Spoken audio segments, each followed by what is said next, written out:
नमस्कार, स्वागत आहे तुमचे आपले यूट्यूब चॅनेल ESP गार्डनिंग मराठीमध्ये। आज आपण गुलाबाच्या झाडाविषयी माहिती पाहणार आहोत।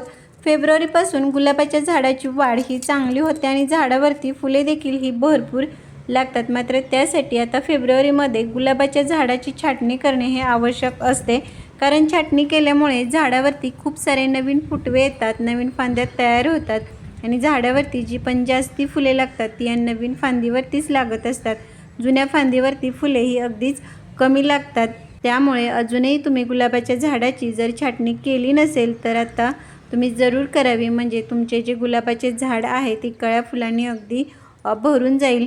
बऱ्याच वेळा आपण पाहतो गुलाबाच्या झाडाची छाटणी केल्यानंतर त्याच्यावरती खूप सारे असे नवीन फुटवे यायला सुरुवात होत असते। मात्र नवीन फुटवे आल्यानंतर जी झाडावरची जी कोवळी पाने आहेत ती मोठी होत नाहीत, पाने ही मुरडल्यासारखी आकसल्यासारखी ही होत असतात। त्याचबरोबर ज्या पण फांद्या तयार झालेल्या असतात त्या फांद्यांची देखील ही वाढ होत नाही आणि जे नवीन फुटवे म्हणजे ज्या नवीन फांद्या आहेत त्याच्या टोकाला म्हणजे त्याचे जे शेंडे आहेत ते जळाल्यासारखे काळपट आपल्याला तिथे दिसतात आणि त्याची जी वाढ आहे ते तिथेच खुंटते, वाढत नाही आणि अशा फांदीवरती फुलेही लागत नाहीत। तर ह्यासारख्या ज्या समस्या आहेत त्या झाडावरती होऊ नये, झाडावरच्या ज्या फांद्या आहेत त्याची वाढ होऊन त्या सुदृढ मजबूत होऊन त्याच्यावरती भरपूर अशा कळ्या फुले लागण्यासाठी आज आपण एका वस्तूचा वापर करून खत तयार करून देणार आहोत। तर ती वस्तू कोणती, त्याचा वापर कसा व किती प्रमाणामध्ये करायचा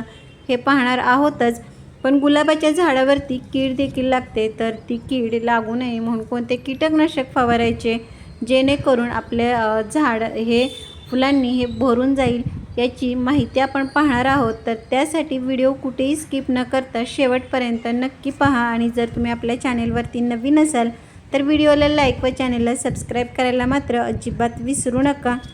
गुलाबाच्या झाडावरती अशा प्रकारच्या समस्या येण्याची ही अनेक कारणे आहेत। त्यामध्ये एकतर तुमच्या गुलाबाच्या झाडावरती कीड लागली असेल किंवा झाडाला पोषक तत्वे ही योग्य प्रमाणामध्ये न मिळणे हे असले, तरी झाडाला पाणी योग्य प्रमाणामध्ये हे दिले नाही तरी देखील गुलाबाच्या झाडावरती अशा प्रकारच्या समस्या ह्या येत राहतात। त्यामुळे गुलाबाच्या झाडाला पाणी हे योग्य प्रमाणामध्ये देणे देखील तितकेच महत्त्वाचे आहे। या झाडाला पाणी हे अगदीच कमी किंवा जास्त न देता कुंडीतील मातीमध्ये हा थोडा ओलावा राहील इतपत या झाडाला हे पाणी द्यावे, कारण झाड हे कमी पाण्यामुळे जसे सुकते तसेच जास्ती पाण्यामुळे देखील झाड खराब होण्याची ही शक्यता असते। त्यामुळे गुलाबाच्या झाडाला पाणी देताना हे नेहमी कुंडीतील माती चेक करून, म्हणजे वरच्या बाजूची जी माती आहेत ती थोडी कोरडी होईल तेव्हाच या झाडाला पाणी द्यावे, म्हणजे आपले झाड हे चांगले वाढून झाडावरती भरपूर अशी ही फुले लागतील।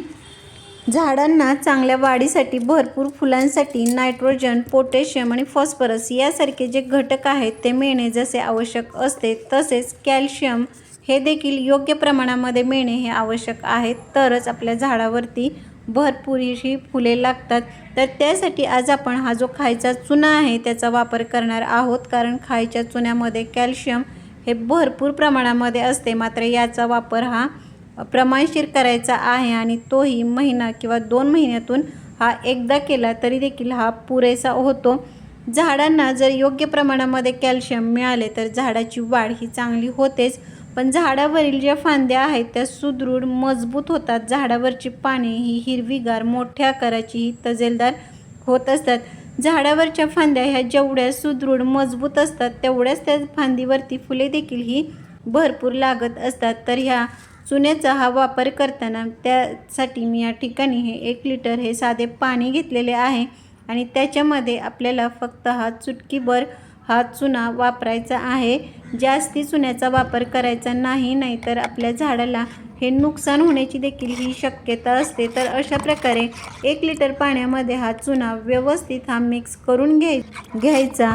याचा वापर हा कसा आणि किती प्रमाणामध्ये करायचा हे आपण पाहणार आहोतच। पण झाडावरती जर कीड लागली असेल तरी देखील झाडाची वाढ ही होत नाही, तर त्यासाठी महिन्यातून एकदा तुम्ही नीम तेलचा हा स्प्रे करू शकता किंवा आपल्या घरामध्ये जो बेकिंग सोडा असतो त्याच्या वापराने देखील झाडावरची कीड निघून जाण्यासाठी ही मदत होते।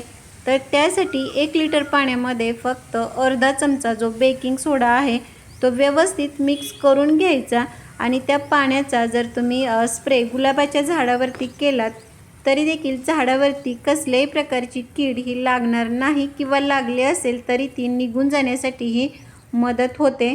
आता आपण चुन्यापासून जे पाणी तयार केलेले आहे ते एका झाडाला किती प्रमाणामध्ये द्यायचे तर 10 ते 12 इंचाच्या कुंडीमध्ये लावलेल्या या झाडाला फक्त अर्धा मग या प्रमाणामध्ये महिन्यातून किंवा 1.5 महिन्यातून एकदा एवढेच हे चुन्याचे पाणी द्यायचे आहे, जास्ती पाणी हे द्यायचे नाही। तर कसा वाटला व्हिडिओ मला कमेंट बॉक्समध्ये नक्की सांगा। भेटूयात पुढील व्हिडिओमध्ये, तोपर्यंत बाय।